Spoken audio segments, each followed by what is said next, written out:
एक स्त्री का अपहरण के लिए एक रावण को पुतला को जलाया जाता है, तो मैं उनका भी एविडेंस रखा हूँ कि इंद्रदेव ने गौतम ऋषि का पत्नी अहिल्या को साथ बलात्कार किया, उसका दहन क्यों नहीं? राजा पांडु ने माधुरी के साथ बलात्कार किया, उसका दहन क्यों नहीं? ऋषि पराशर ने केवट के बेटी सतवती को भगा कर ले गया और उसके साथ बलात्कार किया, उसका दहन क्यों नहीं? बृहस्पति के पत्नी तारा को बनमंती चंद्र ने अपहरण कर बलात्कार किया, उसका दहन क्यों नहीं? ब्रह्मा ने अपना पुत्री सरस्वती के साथ बलात्कार किया, उससे बेटी पैदा किया, उसका दहन क्यों नहीं? और इतना ही नहीं, राजा नरक के रानिया के साथ में कृष्ण ने जबरदस्ती दुर्व्यवहार किया, उसका दहन क्यों नहीं? और स्वयं के बहन सबोदरा के साथ कृष्ण ने जबरदस्ती दुर्व्यवहार किया, उसका भी तो दहन होना चाहिए। अब सोचिएगा, राधा और कृष्ण का रिश्ता क्या है?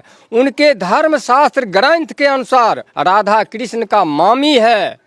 अगर कोई भांजा मामी के साथ रंगरलियां मनाएगा तो कोई छोड़ेगा?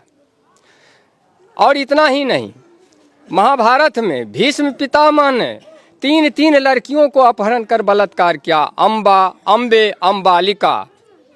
और इतना ही नहीं, रामचरितमानस के सुंदर कांड के पृष्ठ नंबर 58 पन्ना उलट करके अभी देख लीजिए, ये क्यों लिखा?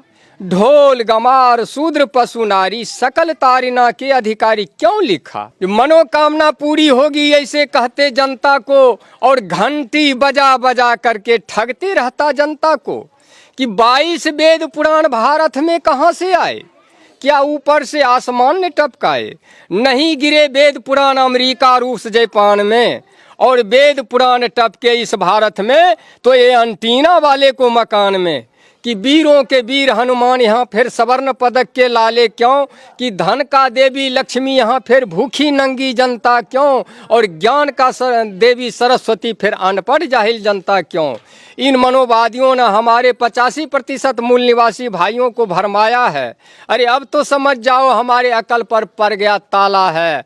85% मूल निवासी भाइयों, अरे इन पत्थरों के मूर्तों से सर टकराते टकराते मर जाओगे, लेकिन इस समस्या से निजात कभी नहीं पा सकते हो। अब 33 करोड़ देवी देवता को पैदा करके छोड़ दिया है, जिसके पीछे हम 85% उलझे हुए हैं। हम असली बात को समझ नहीं रहे हैं, हम बर्बाद हैं, हम उजड़ रहे हैं, लेकिन असली बात को हम समझ नहीं रहे हैं। छोटा सा एक दोहा के तौर में आपको समझाना चाहूँगा।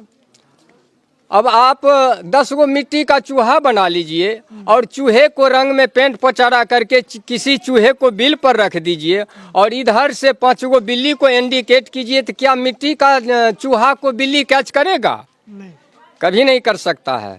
10 गो मिट्टी का खरगोश बना लीजिए और खरगोश के रंग में पेंट पचारा करके किसी झाड़ी में छुपा दें, और इधर से 10 गो कुत्ता को इंडिकेट करें, क्या मिट्टी का खरगोश का कुत्ता कैच करेगा? कभी नहीं कर सकता है।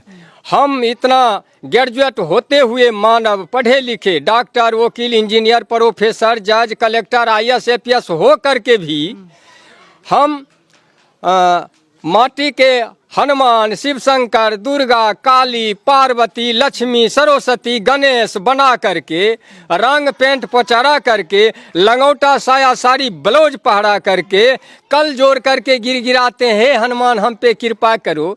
क्या हनुमान के पास में बैंक बैलेंस है जो आपको 10-20 हज़ार रुपया से मदद कर देगा? क्या लक्ष्मी, सरस्वती, काली के पास में लाइन प्रॉपर्टी है जो 10-20 बीघा जमीन को रजिस्ट्री कर देगा? इसका मतलब हम असल नकल को पहचान करने में हम उस कुत्ता और बिल्ली से भी गए गुजरे मानव हैं। साथियों, इस बात को समझना होगा।